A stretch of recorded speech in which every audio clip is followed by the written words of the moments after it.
Happy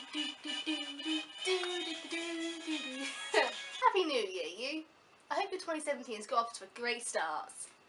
Though a lot of you have actually started going back to school this week, so maybe not. So far, my 2017 has consisted of excessive sleeping, sitting at home, browsing Reddit, Tumblr and YouTube for hours on end, and frantically rushing to get my university assignments done. Seriously, what genius had the brilliant, mind-blowing idea of setting assignments over the Christmas holidays?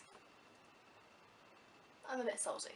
Also, my year has started off with me basically concluding that I've been fired from my job and no one's told me.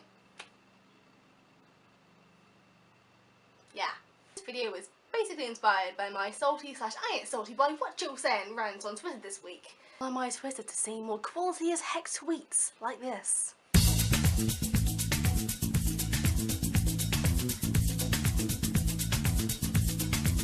So yes, this is the story of how I got fired. Kinda. So last summer I got my first ever job as a toy demonstrator. I have no idea how that happened because I always thought that toy demonstrators were meant to be overly confident and cool as heck, and well, I'm not. But whatever, I scored my first ever job, everyone was proud of me, and I felt so accomplished that I was a toy demonstrator. Now when I applied to this job, I thought I was going to be one of those awesome people in shops who play with helicopters that light up and shoot lasers and turn into a transformer that dances to Ed Sheeran, but I came to learn that I was demonstrating pens. Pens aren't toys, they're stationary. Where the heck is my robot servant helicopter? What is this? But no, if you want to see what these pens do, click on my face right about now, because I'm showing you the full demonstration, damn it.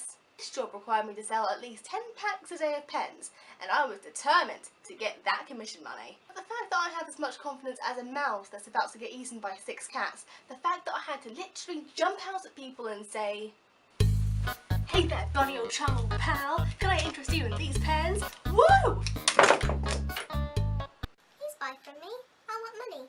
My feet hurt right now. Was terrifying to me. I just spat. Death.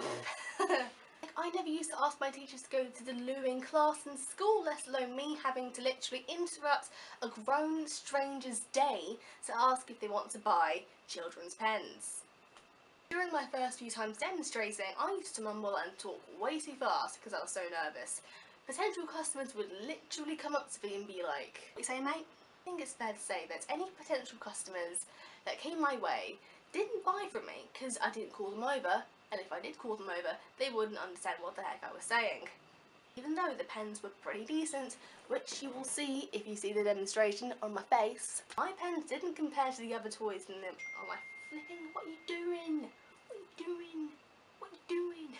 My pens did not compare to the epic Skylanders and the gigantic Nerf guns and the Pokemon plushies that were on my floor. What made selling a bit harder for me was not only the epic toys that the other kids were distracted with, but the fact that the display that I had to stand behind for about 8 hours not only displayed the pens I was selling, but Heelys as well. If you don't know what Heelys are, they're basically wheels that you attach to your shoes and you basically turn into solid. You glide across the floor and your wheels light up. Heck, I even had some of those when I was a kid and they were cool as heck. Cooler than pens, that's for sure.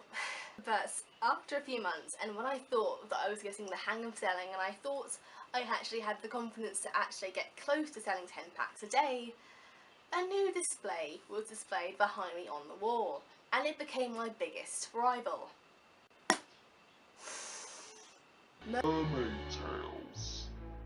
Apparently it was a massive trend on YouTube that I didn't know about, but it was basically a swimsuit that's for kids, where you could turn yourself into a mermaid by attaching this mermaid fin onto your swimsuit. All the kids flocked to that and completely ignored me and didn't give a damn about me or my pens. Every time Who is this?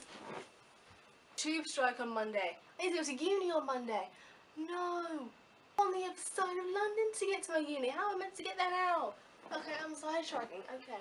Every single time I saw a kid and their parents and their freaking great-grandmother fawning over the display, I felt like saying, "Hi there.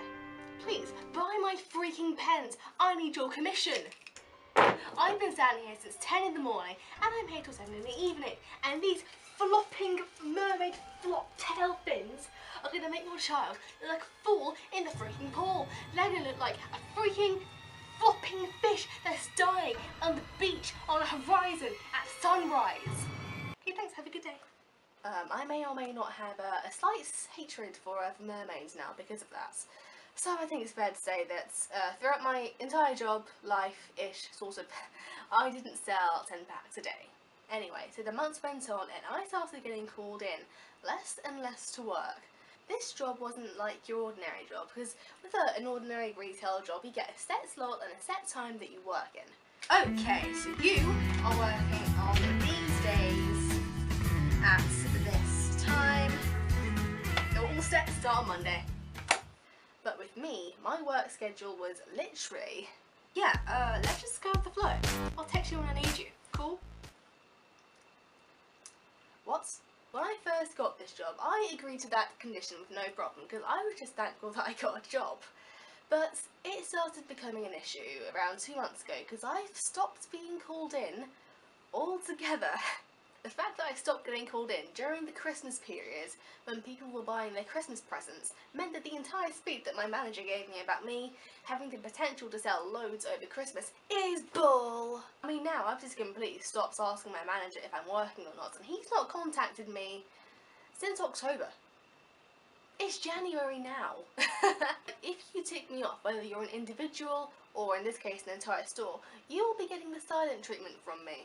Talk to me first, because I will not talk to you. But I think I've been replaced.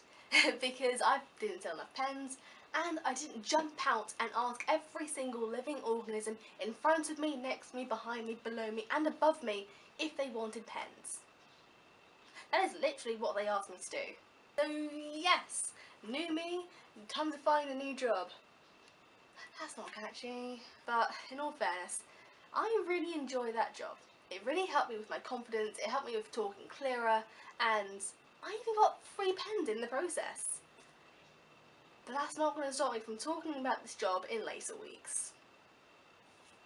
Part 2 comes soon, guys. So yeah, that's been on my mind for the past few months. I feel like I've needed to get that out. But that is the end of the video. If you want to subscribe to me, then you can click wherever the subscribe thing is. I have no idea where it's going to be. I'm not even going to point, because if I point, it's not gonna do it.